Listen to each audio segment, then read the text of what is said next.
Without further ado, it's my honor to introduce our host for this series, Kat Vellos. Kat is an experienced designer, speaker, and facilitator whose passion lies in helping people connect authentically to one another. She's played a hand in the design of digital products serving millions of people at companies like Slack and Pandora, and created community for hundreds more as a facilitator. With her debut book, We Should Get Together, she turned her expertise in research and experience design towards helping people cultivate more fulfilling friendships. Her second book, Connected from Afar, gives readers 6 months of weekly activities they can use to feel closer to friends they can't see face to face. Welcome, Kat, and thank you so much for joining us. Oh, and I wanted to note that we do, if those books are not already in our catalog, we are getting them, and please go ahead and get on hold for those. So anyway, thank you so much, Kat. Thanks for joining us tonight. Thank you so much for having me here, Maria. It's just wonderful to connect with the Anythink library system and all of the wonderful programming that you do. And I'm really excited to kick off this series tonight around cultivating connection. Oh my gosh, it's our pleasure. So Kat, I have some questions for you here to help us kind of explore some of your ideas around friendship and connection. So are you ready to jump in? Yeah, let's dive in. So you say friendships need 4 elements to grow, one of which is proximity. Mm-hmm. In these moments right now, how are you creating moments of closeness not dependent upon physical closeness? Yeah, so that is real. So in the book, I talk about the 4 seeds of connection, which really emerged from the research I was doing into belonging and connection and friendship. And there's a number of things that build those, right? So proximity, there's something called the proximity principle, which is like when we spend time near people, we just generally start liking them. The other happens with frequency, right? The more interactions we have with someone, the more familiar we get closer, just naturally happens. And then the other 2 seeds of connection are commitment and compatibility. And the other thing that I describe in the book is that proximity, sure, it's important. It helps with connection, but with all 4 of those seeds of connection, they don't all have to be in place at 100% in order for someone to establish a meaningful connection and to maintain a friendship as well. I give the example as well in the book of like one of my best friends. We've known each other, for about 20 years, but we haven't lived in the same state for 18 of those years. But those first 2 years, we were roommates, really, really close. And that has been the foundation of our friendship ever since then, where we build on that commitment, the compatibility, and the frequency that we can keep in touch with each other. So thinking about proximity during this time of social distance, where it's absolutely necessary to stay, unfortunately, at a distance from each other, even people who live in our like neighborhood, like next door to us, like can't get within 6 feet of each other. It's important if you do want to have a connection with someone to just like juice up the other ones, right? Increase frequency, reinforce your commitment. And if you're compatible, like really, really build on that and see what other things you can add to your connection as well. Something else I've been exploring that I was just sharing an illustration of on Instagram the other day is that there's other ways to think about proximity too. And that's been a gift of this time, is to say, like, what does it mean to be close that doesn't involve physical touch, right?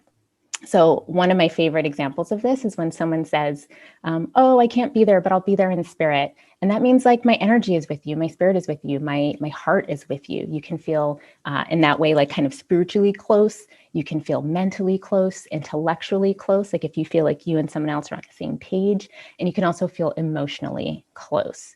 We don't typically use the word proximity to define those things, but I think it's a really cool thing to think about right now is like, what are other ways that we foster a feeling of closeness that aren't dependent on immediate geographical proximity? Takes a little more intentionality, right? And that's one of my favorite phrases in the English language, like I'll be with you in spirit. That's a beautiful way to think about that. Yeah. So what are a few things you've learned about relationships during these last few months? How do they change how do they change your expectations and participation in your different communities? Yeah. So one of the things that I've experienced and that I know a lot of people have experienced is this kind of contraction of our social life. You know, we can't see people as much as we used to. We can't get in the same physical space with each other. We can't socialize in the same ways that we used to.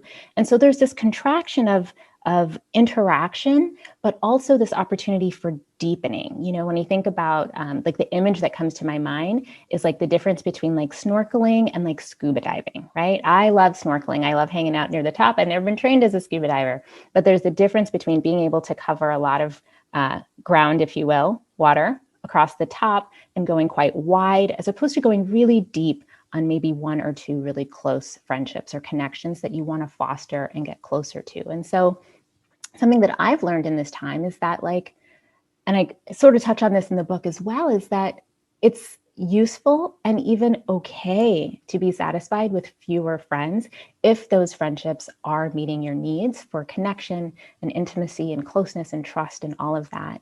So in this time of social contraction, it's like, what is the opportunity there to go deep into a relationship, to develop your quality of connection rather than worrying about having a quantity of people around all the time?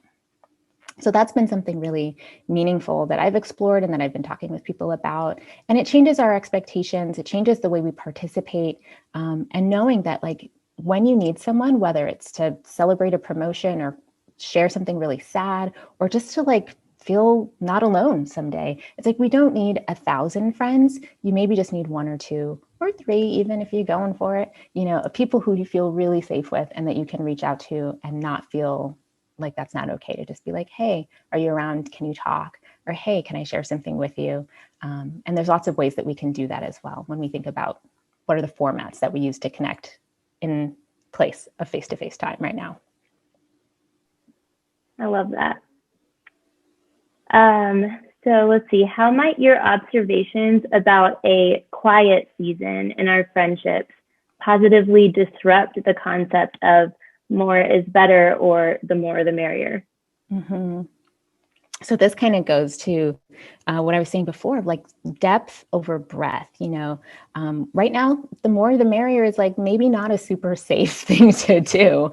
Like I know a lot of people got into pods this summer or last summer, for example, saying like that they were going to pick a couple of people that they could make a really, really strong, safe bonding connection with and say like, we're not going to break the bubble because all of our health could be in jeopardy if we break this bubble. So it's really calling us to think about, if that's something you want to do, like what is your commitment level going to be? And wow, like what a show of trust that we put in each other, describe in the book all the different things that go into healthy friendship. And one of them is trust. And one of the things that we know about trust is that we see it when it's given to us. You can't have trust without the opportunity to test it in a way.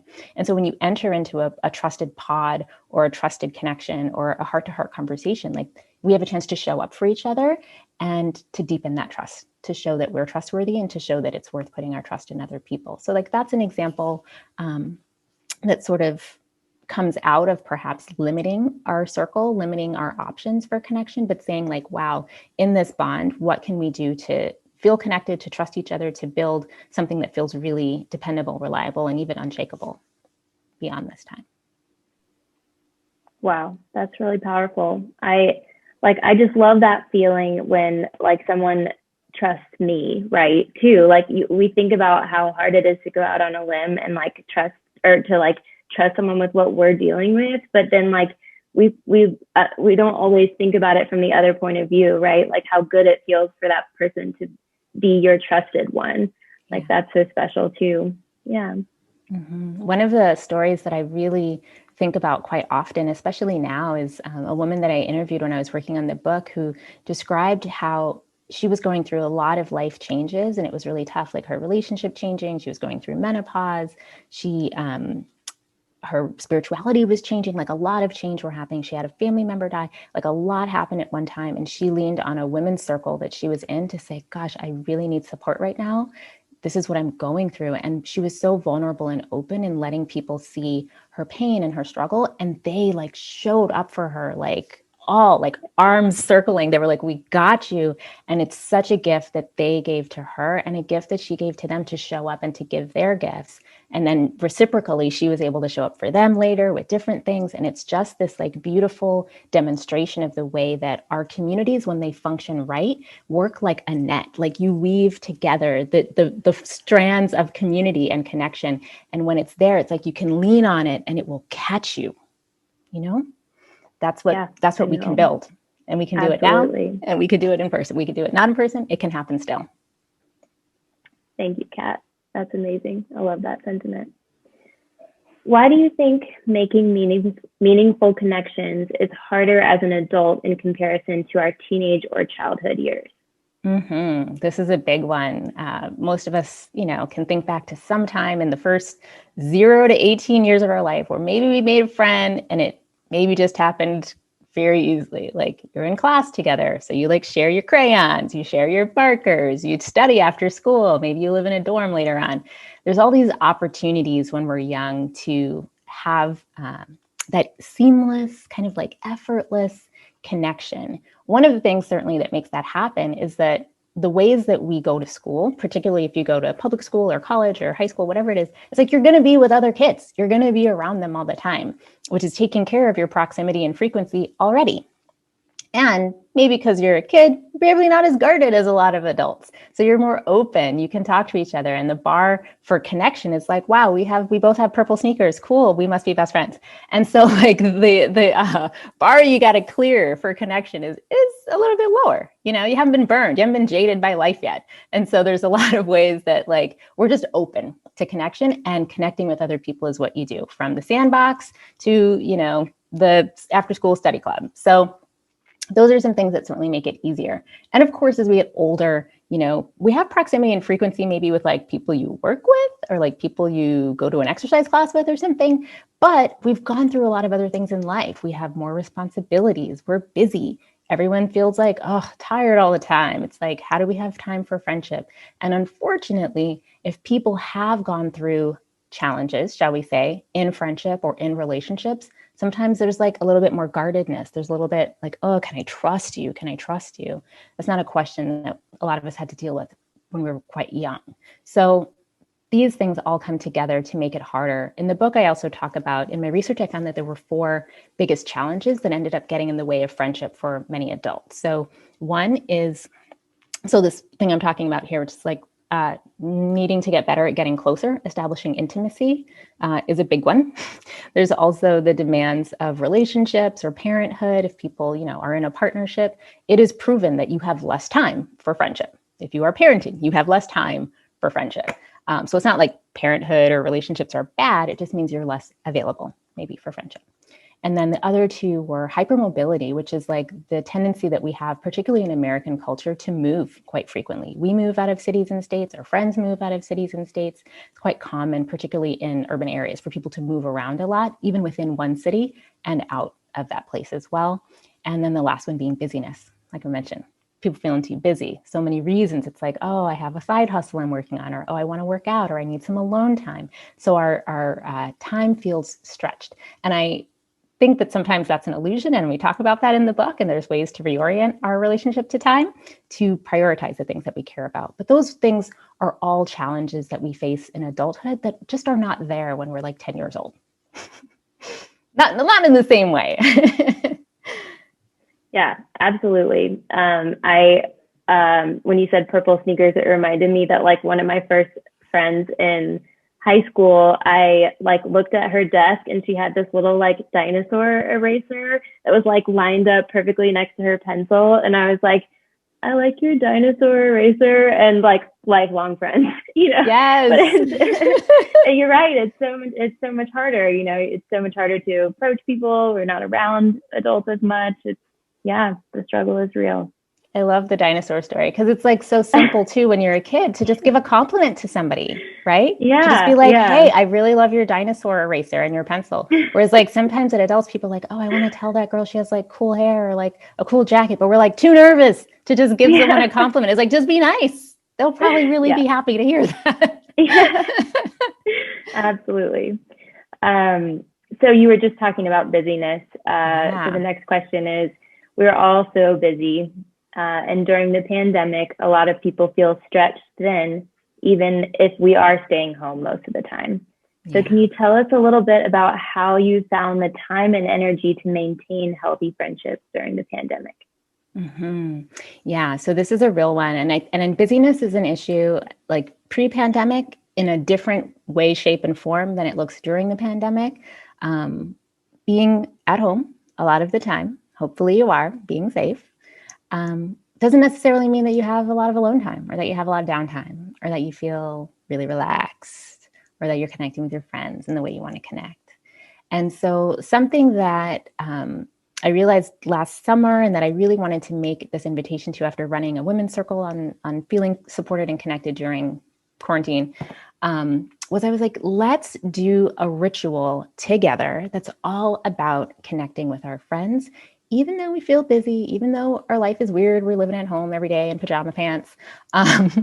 But what can we do together to stay accountable to each other, for connecting with our people, and for feeling a pause button in the regular flow of life? So the thing that we've been doing, that anyone who's here is welcome to join us, it's called Connection Club. And this is a time to have a ritual every single week. I host it twice a week, but most people come once a week. You can come as many times as you want, to say, like, for 1 hour, what would happen if we just put the pause button on everything else happening in life and set dedicated time apart to nurture a friendship through the art of writing? And we write a letter to each other. We also, some people use it to journal to themselves. Some people use it to make art, which they say they want to have time to practice their drawing or whatever it might be, but they don't make time. Sometimes we need accountability and we need help. And so that space is this like creative nurturing space where everybody who's there is like, we have this intention and we're going to do this thing together, even though the thing we do individually may be a little bit different. And it's this opportunity to form new acquaintances and friends with a group of people that is going to be consistent and showing up at the same place, same time that you do, which is one of the things that is useful in a time where everything feels kind of chaotic and unpredictable, is like, let's build a ritual of consistency around connection with each other and with the people we care about and with ourselves.